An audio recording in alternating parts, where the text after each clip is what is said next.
Hello friends, so let's start with amines.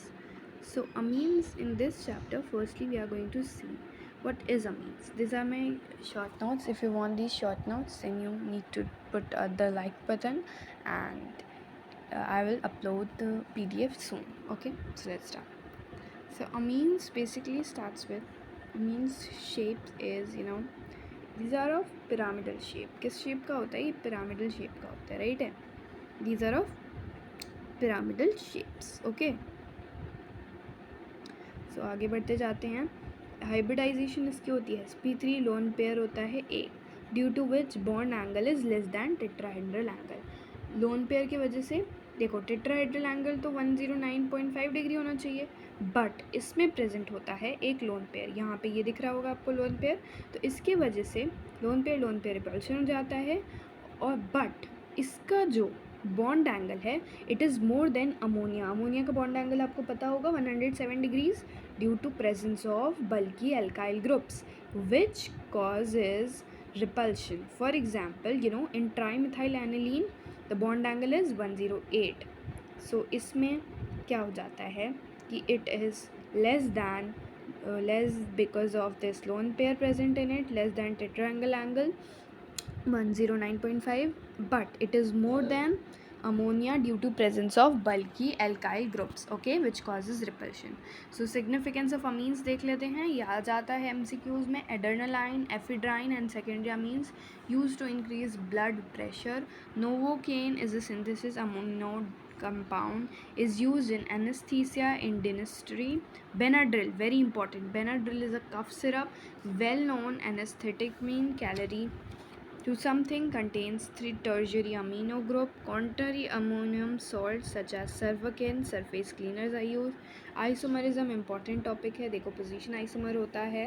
Position isomer में क्या होता है? पोजीशन चेंज कर दिया जाता है. चेन आइसोमर में हम लोग चेन इसका चेंज कर देते हैं. मेटामर्स क्या होता है?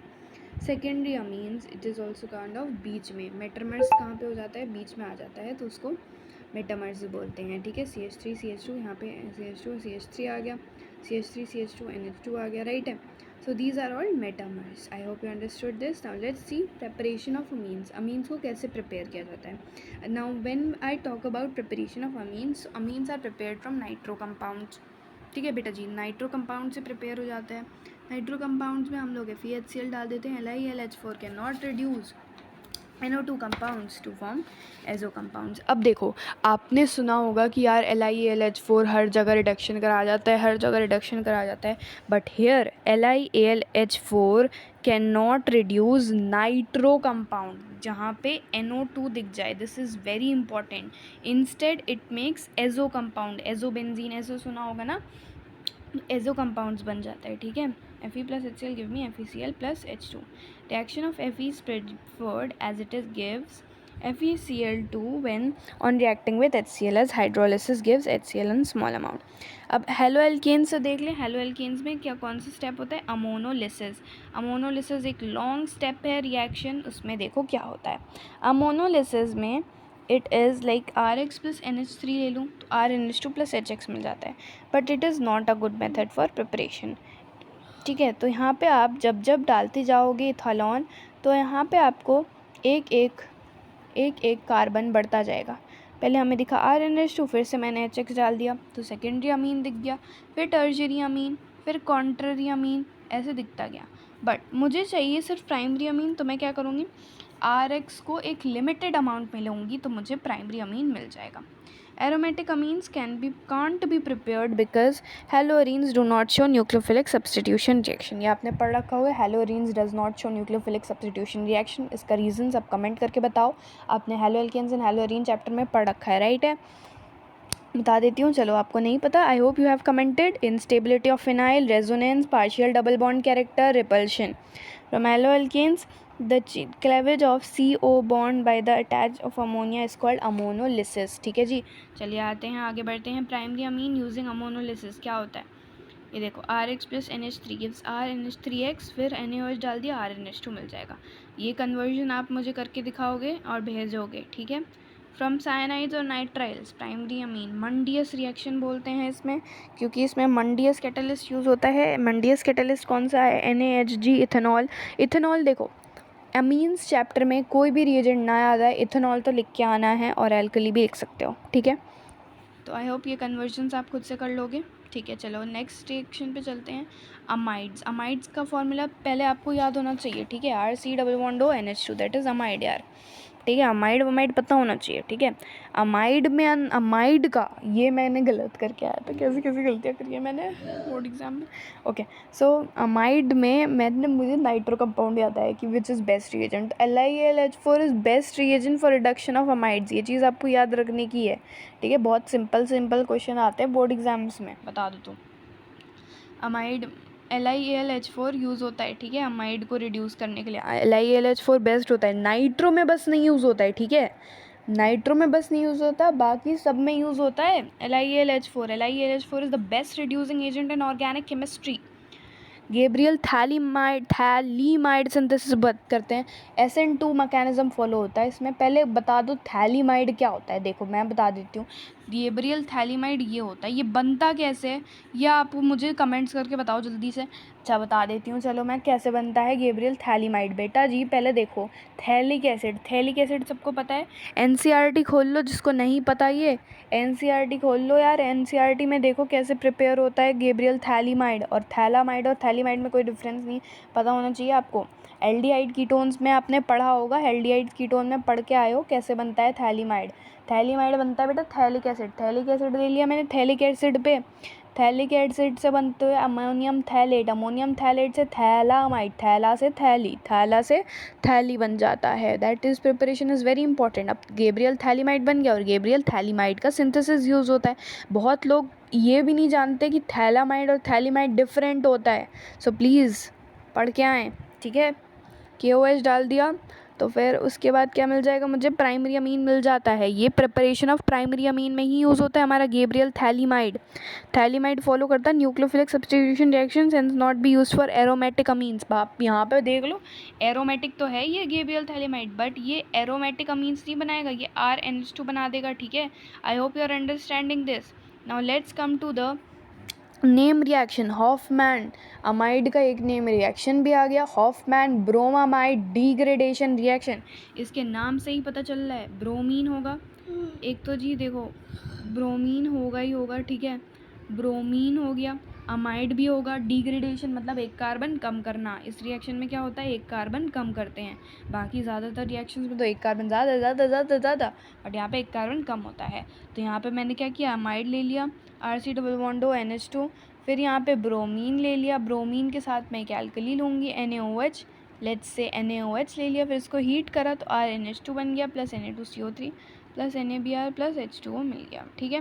Resonating effects of aryl amide, देखो ये देखो रेजोनेटिंग स्ट्रक्चर आप बना के दिखाओ मुझे, रेजोनेंस आना चाहिए, 11th क्लास में पढ़ रखा है आपने, ठीक है। एनिलीनियम का रेजोनेटिंग स्ट्रक्चर 2 ही होता है, एनिलीन का 5 होता है, तो यहाँ पे आप देख सकते हो, ठीक है। एल्काइलेशन अमोनोलिसिस क्या होता है बेटा जी, पायरिडीन यूज़ होता है, ठीक है, ओके। यहाँ पे RNH2 प्लस RX, पायरिडीन क्या होता है, derives reaction more in forward direction. तो ऐसा क्वेश्चन आ जाए, why pyridine is use, because it derives the reaction more in forward direction. समझ में आया क्या, okay. So if CH3 then alkylation. Acylation क्या होता है, देखो एल्काइलेशन फ्रीडल एसाइलेशन, ये सब आपको पता होना चाहिए। एसाइल में क्या होता है, एसाइल ग्रुप इंट्रोड्यूस हो जाएगा, ठीक है। यहाँ पे अमाइड की बात चल रही है। I know that amines do not show Friedel craft alkylation and acylation because of the presence of anilinium ion which is Meta directing, okay, मेरे को भी पता है। और उसका रीज़न कुछ और था, because of you know that, because of it forms conjugate base, ये रिएक्ट कर जाता था AlCl2 के साथ, right, that's why it does not show Friedel craft reactions, okay, amines. अब देखो, अब आते हैं ये इस पे सबसे most confusing topic of this chapter, basic nature of amides पे, ठीक है। एक सेकेंड, स्लाइड की गड़बड़ी हो गई है कुछ ज़्यादा ही, लेट मी चेक, एक सेकेंड बट वेट करो, बस वेट करो, स्लाइड की गड़बड़ी लग रही है, ओके। बेसिक नेचर, तो ये वाला जो टॉपिक है वो सबको ख़राब लगता है। हाँ अब सही है, आई होप सही हो। 1 सेकेंड, बस 1 सेकेंड वेट, रुक जाओ बच्चों। हाँ जी, आगे सही साइड पे। Okay, the basic nature of amine can be explain by considering their K B and P K B values. अब बोलोगे आप के बी क्या होता है, ये पी के बी क्या होता है। So listen here, P H पता है सबको, वैसे ही पी के बी होता है। तो देखो, जैसे के पी की वैल्यू ज़्यादा होगी, पी के बी कम हो गया, पी एच कम हो गया, तो मतलब वो होगा बेस स्ट्रॉन्गर ज़्यादा होगा। हाँ, पी के बी की वैल्यू कम होगी तो, ठीक है, और के बी की वैल्यू ज़्यादा होगी। ये याद रखना, ये कंफ्यूज कर जाते हैं यहाँ पे बच्चे, ठीक है।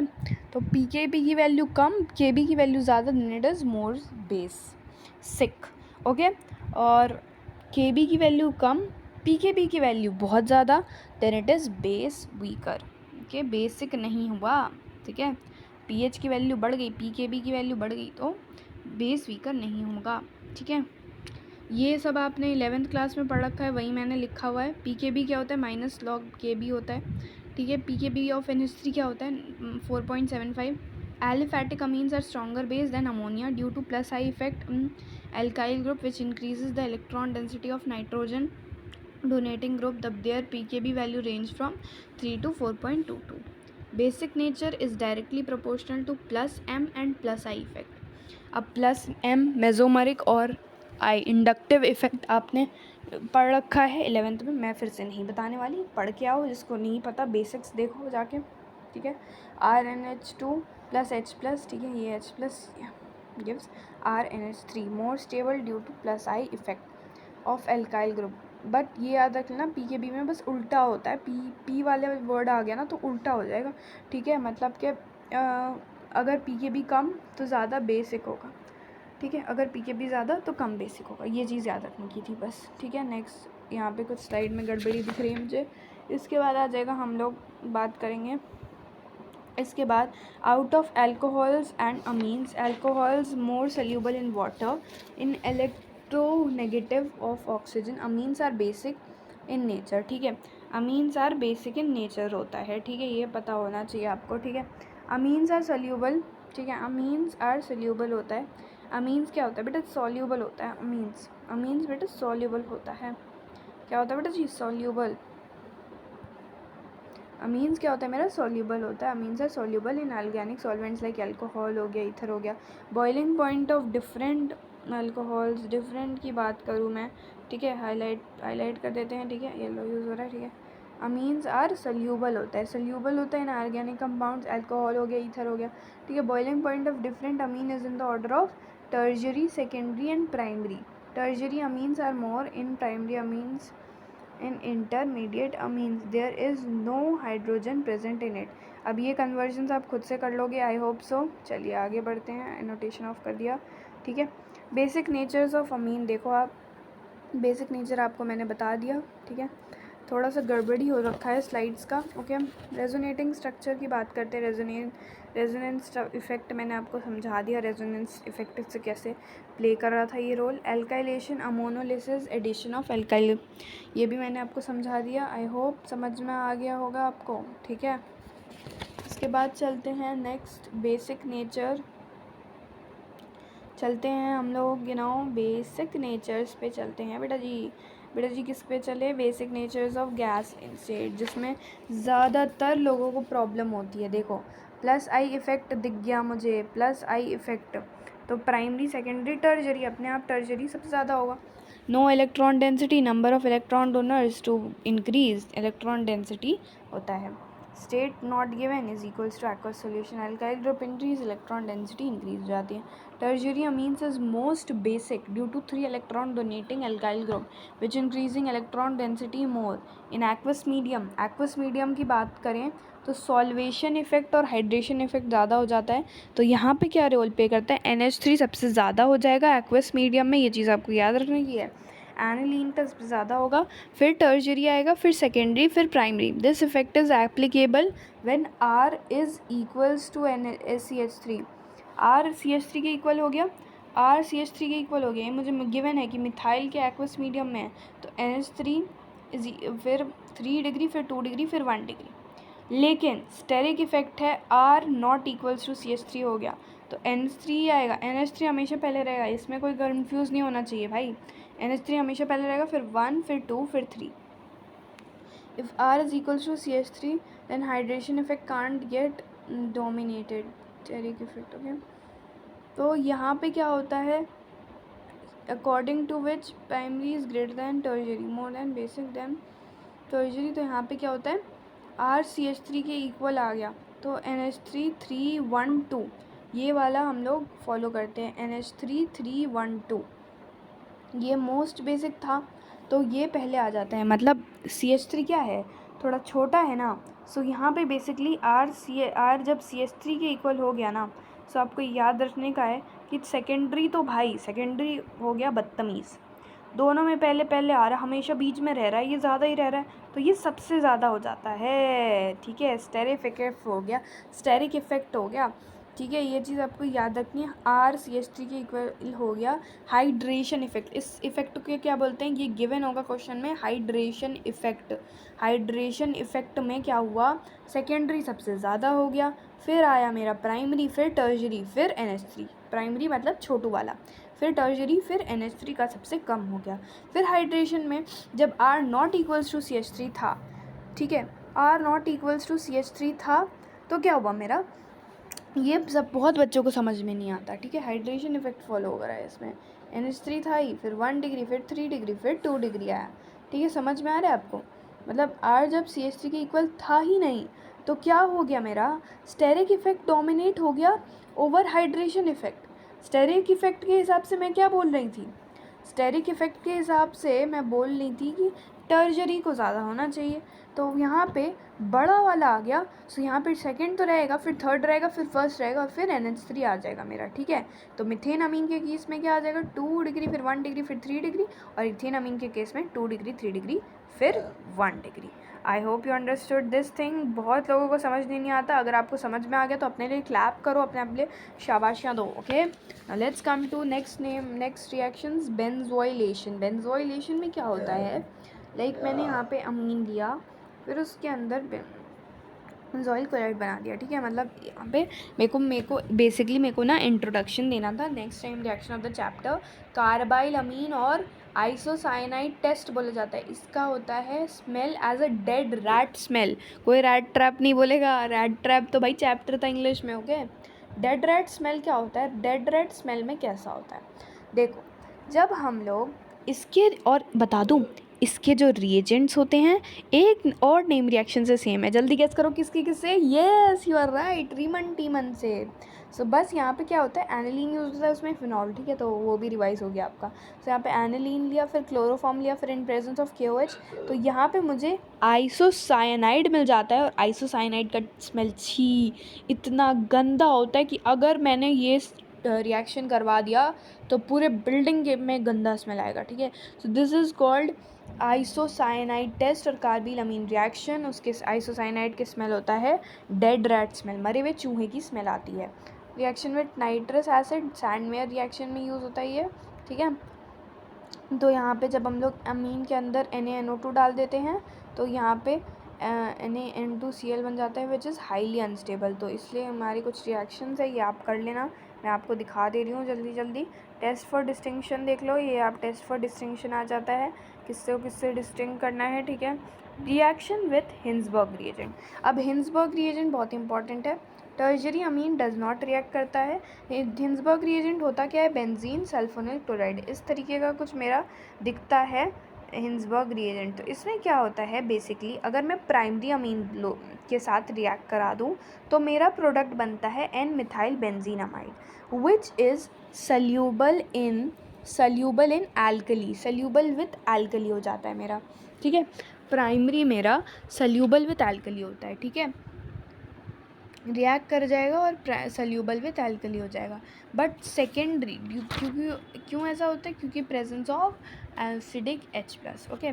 बट मैं अगर रिएक्ट करा दूँ सेकेंडरी से, सो वो क्या बना देगा मेरा, देखो सेकेंडरी से N di methyl benzene sulphonamide, but it is it reacts with Hinsberg reagent, but it is not soluble.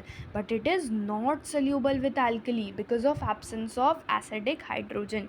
ठीक है, let's come to electrophilic substitution reaction. अब इलेक्ट्रोफिलिक सब्स्टिट्यूशन रिएक्शन मेरे मुंह से निकला, आपके मुंह से क्या निकलेगा? Benzene ring. सो यहाँ पे ब्रोमिनेशन क्या होता है? ब्रोमिनेशन में जैसे आपने अल्कोहल फिनॉल ईथर में पढ़ा था ना, वही सेम चीज़ हो रहा है. एनिलीन के अंदर बस एनिलीन आ रहा है, ब्रोमीन डाल दिया वाटर के प्रेजेंस में, तो यहाँ पे क्या बन जाता है? 2,4,6 ट्राई ब्रोमो एनिलीन, जिसका होता है वाइट पीपीटी. अच्छा, अगर मैंने कार्बन डाइसल्फाइड डाल दिया तो एक बार ऑर्थो एक बार पैरा. इतनी ईजी चीज़ में गलती मत करके आना, ठीक है? बोर्ड एग्जाम में आता है question. Derivation of amino group. Nitration पे आ जाते हैं गाइस. नाइट्रेशन में क्या करना होता है? कॉन्ग H2SO4 या कॉन्ग H2HNO2 ले लेना होता है. और ज़िंदगी में पहली बार रिएक्शन ऐसा हो रहा है जब एनिलीन में लिया है. ऑर्थो, पैरा, मेटा तीनों ही दिखेंगे. और एक और चीज़ हो रहा है कि मेटा का कॉम्पोजिशन 47%, पैरा का 51% और ऑर्थो का 2%. ओके, तो सिर्फ 4% लेस है, मतलब ऑलमोस्ट सेम हो रहा है. मेटा को पहली बार जस्टिस मिला है गाइस. मेटा और पैरा का जो कॉम्बिनेशन है, जो कॉम्पोजिशन है, वो बिल्कुल सेम. ऐसा क्यों? बिकॉज ये आपको कॉम्बिनेशन भी याद रखनी है कि मेटा का, पैरा को होता है 51%, मेटा का 47% और ऑर्थो का सिर्फ 2%. Because this happens because an ion is formed and which is a meta directing group. That's why Meta का composition इतना ज़्यादा होता है. चलिए नेक्स्ट सल्फोनेशन पे आ जाते हैं. सल्फोनेशन में zwitter ion is important in sulphonation. इसको ज्विटर आयन बोल देते हैं. प्लस माइन आयनिक ग्रुप चेंज होता है, इसको ज्विटर आयन बोला जाता है. ठीक है, यहाँ पे ये ज्विटर आयन होता है. ठीक है, now let's come to Friedel-Crafts reaction. Aniline does not show Friedel-Crafts reaction being a Lewis base. It reacts with Lewis acid and hinders ClCl3 to form a salt. Okay, diazonium salts में क्या होता है जी? Diazonium salt कैसे बनता है? Aniline के अंदर हम लोग NaNO2 प्लस HCl डाल देते हैं, या फिर आप इसको नाइट्रस एसिड भी बोलोगे. ठंडा चाहिए मुझे 0 to 5 डिग्री सेल्सियस में, तो मेरा आ जाता है बेंजीन डायज़ोनियम क्लोराइड. ओके, इसके अंदर फिर मैं डाल देती हूँ, देखो, ये होता है सैंडमेयर और गैटरमैन में कोई कंफ्यूज नहीं होगा. सैंडमेयर में हम लोग CO2Cl2 हो गया, मतलब जो मुझे बनाना है वो उसके साथ यूज होता है. तो CO2Cl हो गया इन प्रेजेंस ऑफ HCl, तो मेरे को फ्लोरोबेंजीन मिल जाएगा. फिर एनिलीन के साथ करा मैंने रिएक्ट CO2Br2, तो यहाँ पे ब्रोमोबेंजीन हो जाएगा. फिर N2 फिर डायज़ोनियम सॉल्ट ले लिया मैंने, तो यहाँ पे साइनाइड बन जाएगा. फिर N2 के साथ किया तो ये बन गया. ठीक है, सो यहाँ पे benzene diazonium chloride plus KI मिला. तो यहाँ पे क्या यार, अबे यार, ओके सो ग्लिच था गाइस. ओके, सो यहाँ पे बेंजीन डायज़ोनियम क्लोराइड में, अब देखो यहाँ पे आप बोलोगे यार ये तो कितना इजी है. CO2Cl2 डालो, HCl डालो, क्लोरोबेंजीन मिल गया. CO2Br2 डालो, ब्रोमोबेंजीन मिल गया. CuCN डाल दो, KCN डाल दो, तो साइनोबेंजीन मिल गया. ठीक है, अब आयोडोबेंजीन के लिए आयोडीन तो बहुत रिएक्टिव है, तो आयोडो के लिए वो थोड़ी यूज़ करेंगे हम लोग. तो इसमें हम लोग KI डाल देते हैं और आयोडोबेंजीन बन जाता है. अगर मुझे फ्लोरोबेंजीन बनाना हो तो इसको बोलते हैं बेल्स-चिफमैन रिएक्शन. यहाँ पे बेंजीन डायज़ोनियम क्लोराइड लूँगी, HbF4 लूँगी. ठीक है, HbF4 लूँगी तो यहाँ पे मेरे को क्या बन के आ जाएगा? N2BF4 मिल जाएगा. ठीक है, तो यहाँ पे फ्लोरोबेंजीन आ जाता है. और अगर मेरे को फिनॉल चाहिए ना, बेंजीन डायज़ोनियम क्लोराइड में से मैं अब वार्म वाटर, गर्म पानी डाल दूँगी तो फिनॉल बन जाएगा प्लस N2 प्लस HX बन जाएगा. अब रिप्लेसमेंट बाय NO2 ग्रुप देख लेते हैं. तो N2X में HbF4 मैंने डाल दिया तो मेरे को क्या बन जाएगा? तो मेरे को बन के आ गया था N2BF4. बट N2BF4 जिस मोमेंट पे बना उसके जगह मेरे को ले लेना है NaNO2 और कॉपर.